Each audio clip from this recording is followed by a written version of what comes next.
At my son's school play, my in-laws took all the front row seats without telling me. When I asked where I should sit, my mother-in-law said, "Back row suits you. You're not the real parent anyway." I sat behind a pillar, holding back tears. Later, my husband said, "Don't make a scene, it's just how she is." So I made one, by requesting the footage from the school's camera system and posting it online. My name's Erin.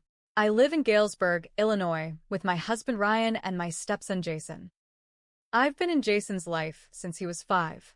His mom, Jessica, left when he was just 4, moved to another state, barely calls. I never judged her for it. Some people aren't made to be parents. I stepped in because someone had to, and because I fell in love with this sweet little boy who used to curl up beside me with his stuffed dog and ask if I could stay forever. So I did. I married Ryan, I stayed, and I raised Jason. Ryan's family? They never let me forget that I wasn't blood.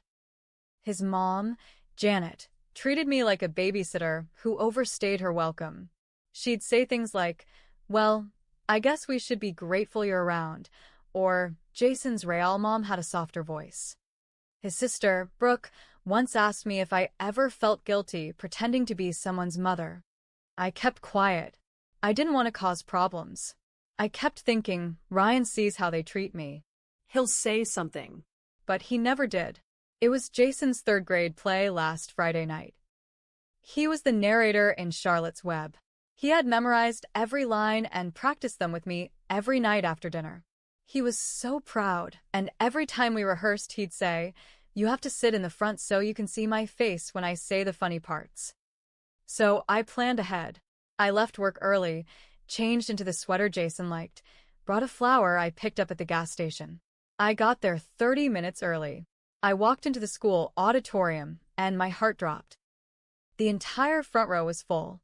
Not by strangers. Not by early bird parents. But by Ryan's family. Janet, her husband Carl, Brooke, her husband Mike, their 2 teenage kids, even Ryan. All spread out across the front, chatting and laughing like they owned the place. I was stunned. Ryan had told me he'd meet me there because he was running late.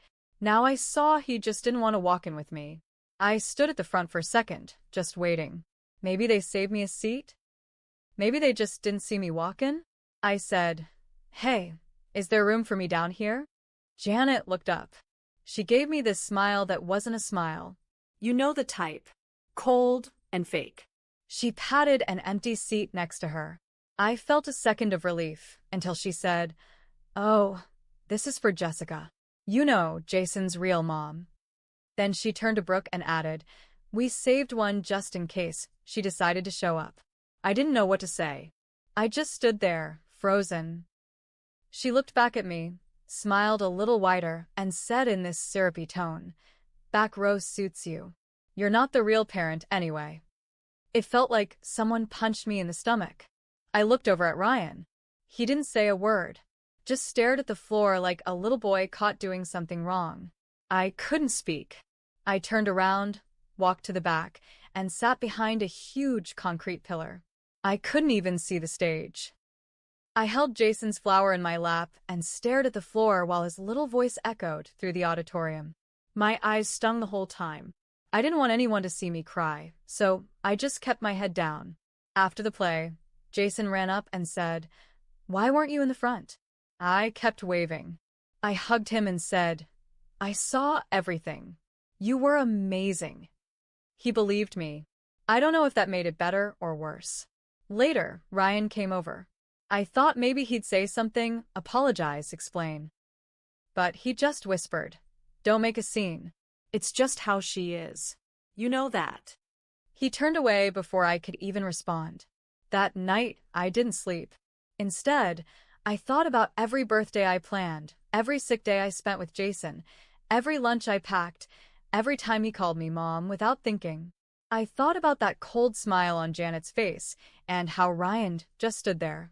The next morning, I went to the school office.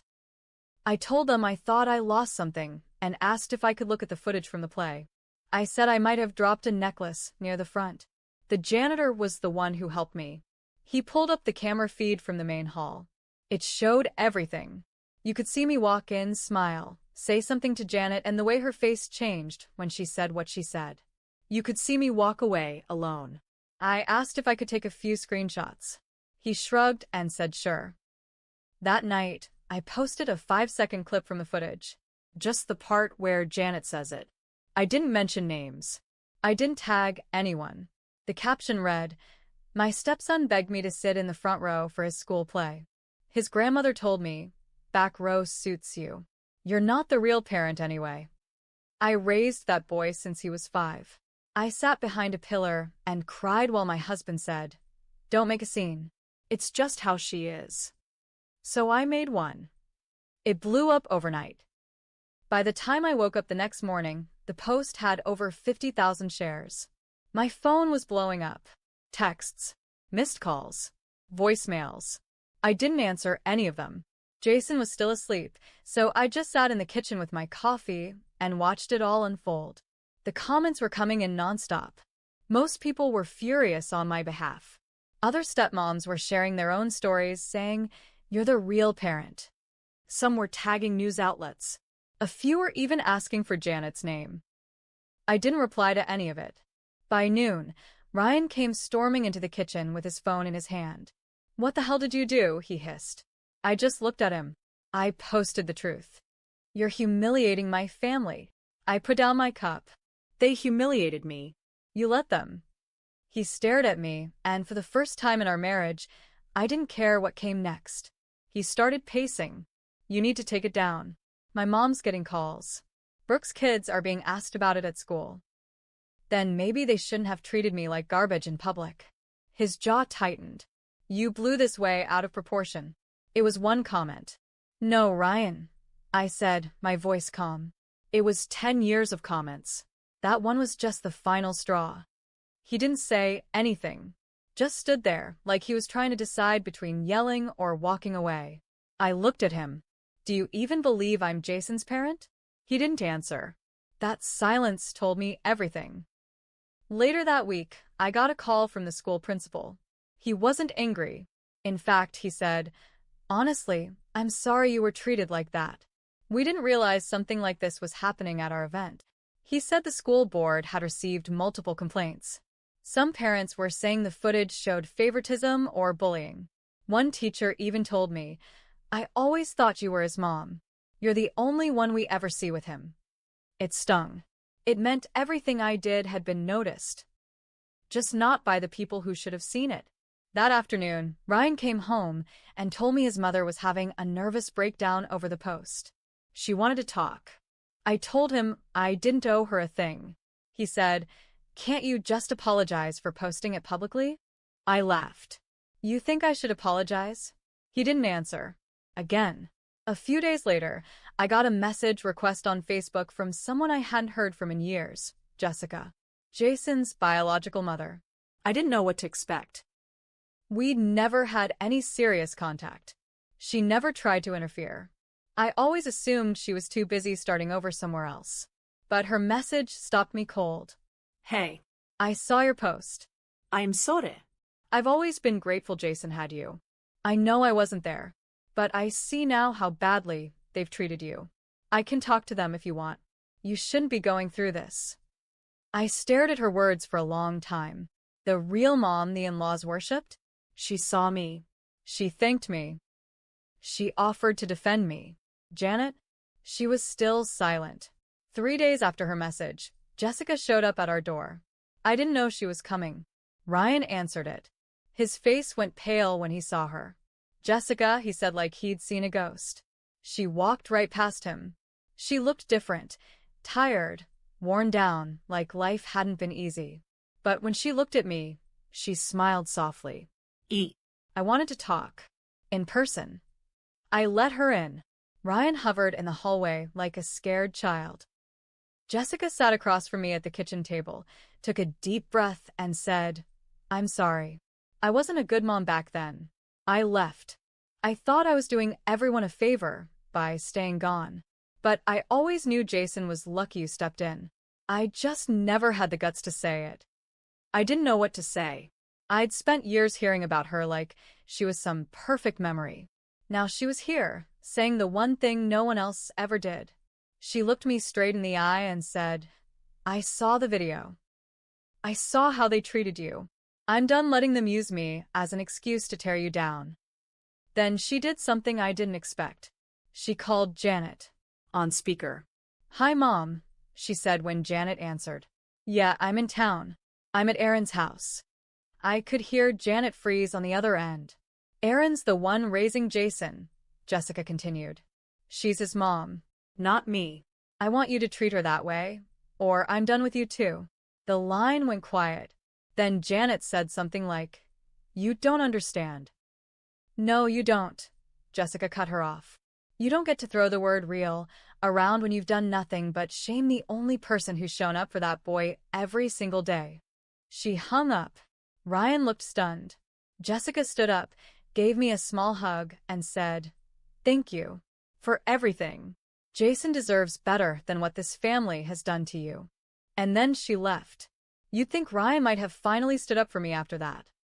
But later that night, he came into the bedroom and said, "You and Jessica made me look weak." I just stared at him. "You embarrass my family. Now my mom's talking about cutting us off." I stood up. Good. His face twisted. "You're being spiteful." "No," I said, my voice calm. "I'm done pretending. You've let them treat me like a stranger for years. You said nothing. You watched me cry behind a pillar and you didn't even blink." He tried to argue. Said I didn't understand how complicated family is. I told him, "It's not complicated. It's cruel, and I'm done playing along." That night, he slept in the guest room. The next day, Jason asked why Daddy was mad. I told him, "Sometimes grown-ups need to figure things out, but I'll always be here for you." He nodded, hugged me tight, and said, "You're my favorite mom." That nearly broke me. Turns out people in a small town do talk. Within a week, 3 different people told me they'd seen the video and realized who Janet was. Parents at Jason's school were cold to her. The church she always bragged about? Someone played the clip during a meeting. A few members even called her out for her unchristian behavior. Brooke's daughter told a classmate she was embarrassed to go to school because Grandma made everything worse. Janet called Ryan, crying. She said she wanted to make things right. I told him, "She's had 10 years to do that." He didn't defend her this time. Just sat there, quiet. I could feel the power shift. But I wasn't done yet. 2 weeks passed. Janet tried calling me directly, twice. Left voicemails saying she missed her grandson and wanted to move forward. I didn't respond. I wasn't interested in fixing something that was never real, to begin with. Then Ryan asked if we could have a sit-down with his family. He said, "They're finally ready to apologize." I said, "It's too late." He pushed. "Please, for Jason. Let's just put this behind us." I stared at him. "Jason's fine. He's thriving. You're the one who can't move on unless Mommy forgives you." He looked angry. "You're making me choose." I said, "Yes, I am." That weekend, Ryan's family showed up at our house without warning. Janet. Carl. Brooke. I told Jason to stay in his room and shut the door behind him. Janet stood in the middle of our living room like she owned the place. "We came to apologize," she said, "but we won't be disrespected again." I laughed. "Is that what this is? You want to negotiate your apology?" Brooke crossed her arms. "You've turned this whole town against us." I looked her in the eye. No. "You did that." Then I pulled up my phone. I had something they didn't expect. I had audio. Turns out, the school's camera system didn't just have video, it had sound too. And I had recorded it. The clip of Janet saying, "You're not the real parent anyway." I never posted the audio, just the muted video. But I'd been holding on to it. I looked at Ryan. One more word from them, and I post the full thing with sound. Janet's face turned red. Ryan said, "Don't." I said, "Then tell them to leave." He looked torn, like a man caught between a lifeboat and a sinking ship. Then he said nothing. That was his answer. So I turned to his family and said, "You have 5 seconds to get out of my house." They left. Angry. Silent. Janet looked at me like She'd been slapped. Ryan followed them out. 2 days later, I met with a lawyer. I told her everything. I didn't want to hurt Jason. I told her, he's my son, even if no court ever made it official. She helped me draw up the paperwork for joint custody. I was the one listed as his primary guardian. Ryan didn't fight it. He knew he wouldn't win. I kept the house. Jason stayed with me. Ryan moved in with Brooke. He asked once if we could try again. I asked him, would you have ever stood up for me if I didn't go public? He didn't answer. That silence was my answer again. It's been 8 months now. Jason's in 4th grade. He still calls me mom. His teacher told me he talks about me all the time during family writing day. Janet hasn't seen him since that night. Jessica checks in sometimes. She's trying. I told her I respect that. Not for me, but for Jason. As for the video, I never did post the audio. Because I didn't need to. The truth was already out there. And I had already won. Not because I embarrassed them, but because I stopped letting them decide who I was. Because the moment I chose to stop sitting quietly behind a pillar and started standing in front of one, that's when I became real. To Jason, to myself. And that's what mattered.